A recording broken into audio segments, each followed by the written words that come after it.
Hi all, welcome to competitive crack. ഞാൻ ഷാലിമ.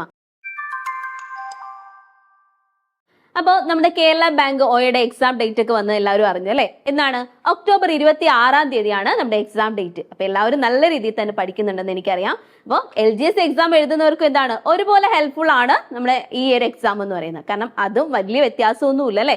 ആ ഒരു LGS എക്സാമും നമ്മുടെ ഈ കേരള ബാങ്ക് ഒയ എക്സാമും തമ്മിൽ വലിയ ഡിഫറൻസ് ഇല്ല ക്വസ്റ്റ്യനിലൊക്കെ. ഓക്കെ, അതുപോലെ സിലബസും വലിയ വ്യത്യാസമൊന്നുമില്ല. ഓക്കെ, അപ്പോൾ നമ്മളിവിടെ കോമ്പറ്റേറ്റീവ് ക്രാക്ക് ഈ കേരള ബാങ്ക് ഒയ എക്സാമിന് വേണ്ടിയിട്ട് ഒരു 30 ഡേയ്സ് ക്രാഷ് ബാച്ച് സ്റ്റാർട്ട് ചെയ്തിട്ടുണ്ട്. നമുക്കറിയാം നമ്മൾ നേരത്തെ കുറെ പഠിച്ചു എന്ന് വെച്ച് ലാസ്റ്റ് നിമിഷം നമ്മൾ എന്ത് പഠിക്കുന്നു അല്ലെ? ഒരു 30 ഡേയ്സ്, ആ ഒരു മാസം നമ്മൾ എന്ത് പഠിക്കുന്നു അതായിരിക്കും നമ്മുടെ മെമ്മറിയിൽ കൂടുതൽ നിൽക്കുക അല്ലെ?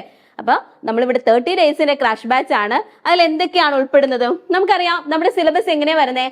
80 മാർക്കിന് നമുക്ക് എന്ത് വരുന്നുണ്ട്? 80 മാർക്കിന് നമുക്ക് GK വരുന്നുണ്ട്. ബാക്കി 20 മാർക്കിന് നമുക്ക് എന്താണ്? നമുക്ക് മാത്സ് ആണ് അല്ലെ? മെന്റൽ എബിലിറ്റി പോലുള്ള മാത്സ് ആണ് നമുക്ക് 20 മാർക്കിന് വരുന്നത്.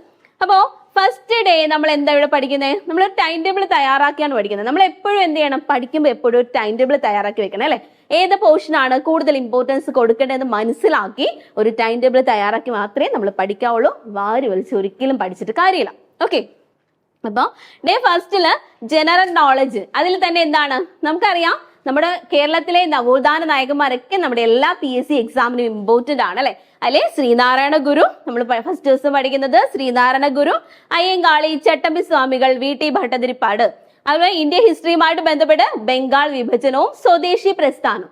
ഇതാണ് നമ്മൾ ഫസ്റ്റ് ഡേ നമ്മൾ പഠിക്കുന്നത്. പിന്നെ സയൻസും പഠിക്കുന്നുണ്ട്. സയൻസിൽ എന്താണ്? മനുഷ്യ ശരീരത്തെ കുറിച്ചുള്ള പൊതു അറിവാണ് നമ്മൾ പഠിക്കുന്നത്. പിന്നെ അതിൽ തന്നെ അന്നത്തെ ദിവസം തന്നെ നമ്മൾ മാത്സും മെന്റൽ എബിലിറ്റിയും പഠിക്കുന്നുണ്ട്. മാത്സിനെ സംബന്ധിച്ചിടത്തോളം പ്രത്യേകത എന്താന്ന് വെച്ചാൽ എല്ലാ ദിവസവും വർക്കൗട്ട് ചെയ്ത് നോക്കണം മാത്സ്. എന്നാൽ മാത്രമേ മാത്സ് നമുക്ക് സിമ്പിൾ ആയിട്ട് ക്രാക്ക് ചെയ്യാൻ പറ്റുള്ളൂ. എക്സാം ഹാളിൽ ചെല്ലുമ്പോൾ ആ ഒരു ടൈം മാനേജ്മെന്റ് ഒക്കെ മനസ്സിലാക്കണമെങ്കിൽ നമ്മൾ എല്ലാ ദിവസവും റിപ്പീറ്റ് ആയിട്ട് 1 മണിക്കൂർ, ഒത്തിരി സമയമൊന്നും വേണ്ട, 1 മണിക്കൂർ 1.5 മണിക്കൂർ നമ്മൾ എന്ത് ചെയ്യണം? എല്ലാ ദിവസവും മാത്സിന് വേണ്ടി മാറ്റി വെക്കണം. അപ്പൊ മാത്സ് ആൻഡ് മെന്റൽ എബിലിറ്റിയിൽ നമ്മൾ സംഖ്യകളും അടിസ്ഥാന ക്രിയകളും ആണ് പഠിക്കുന്നത്. പിന്നെ സെക്കൻഡ് ഡേ വരുന്നുണ്ട് അല്ലെ? സെക്കൻഡ് ഡേയില് ഇതുപോലെ തന്നെ നമ്മൾ ജനറൽ നോളജില് ദേശീയ പ്രസ്ഥാനങ്ങൾ, മുസ്ലിം ലീഗ്, അതുപോലെ മിന്റോ മോർലി ഭരണ പരിഷ്കാരങ്ങൾ, ഹോം റൂൾ പ്രസ്ഥാനം, സിവിൽ നിയമലംഘന പ്രസ്ഥാനം, അങ്ങനെയുള്ള കാര്യങ്ങൾ സെക്കൻഡ് ഡേയില്. അതുപോലെ സയൻസ് ആണെങ്കിൽ ജീവകങ്ങളും അപര്യാപ്ത രോഗങ്ങളും, അതുപോലെ മാത്സും മെന്റൽ എബിലിറ്റിയില് അല്ലെ ലെസാഗു ഉസാഗ അതുള്ള കാര്യങ്ങളാണ് നമ്മൾ ഡേ 2 വരുന്നത്. അങ്ങനെ നമ്മൾ ഡേ 1 ഡേ 2 അങ്ങനെ പോയി ഒരു 10ാമത്തെ ദിവസം ആകുമ്പോൾ എന്ത് ചെയ്യണം? നമുക്ക് എന്തറിയാം?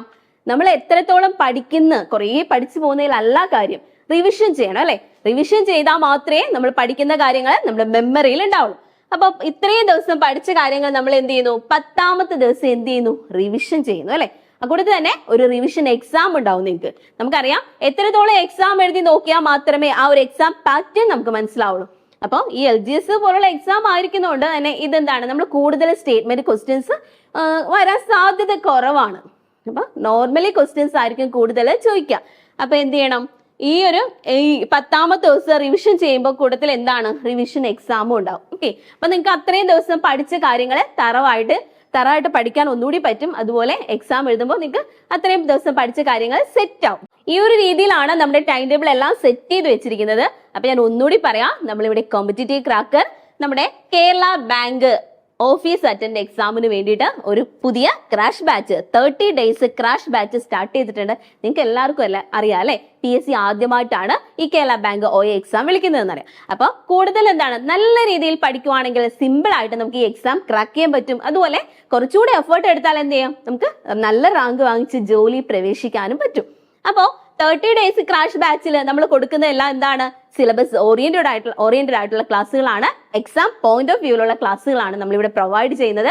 അതുപോലെ തന്നെ ക്ലാസ്സുകളുടെ ഇടയിൽ എന്താണ്ടാവും? PDF നോട്ട്സ് ഉണ്ടാവും അല്ലെ? അങ്ങനെ ഒത്തിരി പ്രത്യേകതകളുള്ളതാണ്. അതുപോലെ നിങ്ങൾക്ക് സ്പെഷ്യൽ മെന്റർ ഉണ്ടായിരിക്കും അല്ലെ? നിങ്ങളുടെ എല്ലാ ഡൗട്ട്സും ക്ലിയർ ചെയ്യാൻ വേണ്ടിയിട്ട് ഒരു മെന്റർ ഉണ്ടായിരിക്കും. അപ്പൊ നിങ്ങൾ എല്ലാവരും എന്ത് ചെയ്യുക? ഈ ഒരു 30 ഡേയ്സ് ക്രാഷ് ബാച്ചിൽ ജോയിൻ ചെയ്യുക. നമ്മുടെ എക്സാം ഡേറ്റ് ഒന്നുകൂടി ഓർമ്മിപ്പിക്കുകയാണ്. ഒക്ടോബർ 26-നാണ് നമ്മുടെ എക്സാം ഡേറ്റ്. അതുപോലെ നിങ്ങൾ എല്ലാവരും എന്ത് ചെയ്യുക? നമ്മുടെ കോഴ്സിൽ ജോയിൻ ചെയ്യാം. നിങ്ങൾ കോഴ്സിൽ ജോയിൻ ചെയ്യാൻ വേണ്ടി എന്ത് ചെയ്യുക? 8921440580 എന്ന നമ്പറിൽ കോൺടാക്ട് ചെയ്യുക.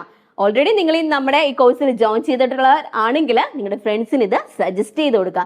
അതുപോലെ തന്നെ നമ്മൾ ഇതിൽ ഈ ഡിസ്ക്രിപ്ഷനിൽ ഒരു ഗൂഗിൾ ഫോം ഇട്ടിട്ടുണ്ട്. അപ്പൊ ഈ കോഴ്സിനെ കുറിച്ചുള്ള കൂടുതൽ വിവരങ്ങൾ അറിയാൻ വേണ്ടി നിങ്ങൾ എന്ത് ചെയ്യുക, ഈ ഗൂഗിൾ ഫോം രജിസ്റ്റർ ചെയ്യുക. ഓക്കെ, ഞാൻ ഒന്നുകൂടി ഓർമ്മിപ്പിക്കുകയാണ്, നമ്മുടെ 30 ഡേയ്സ് ക്ലാഷ് ബാച്ചിൽ എല്ലാവരും ജോയിൻ ചെയ്യുക. ഓക്കെ, വീണ്ടും വേറെ ക്ലാസ്സുമായിട്ട് ഞാൻ നിങ്ങളുടെ മുന്നിൽ എത്തുന്നതായിരിക്കും. Okay, thank you.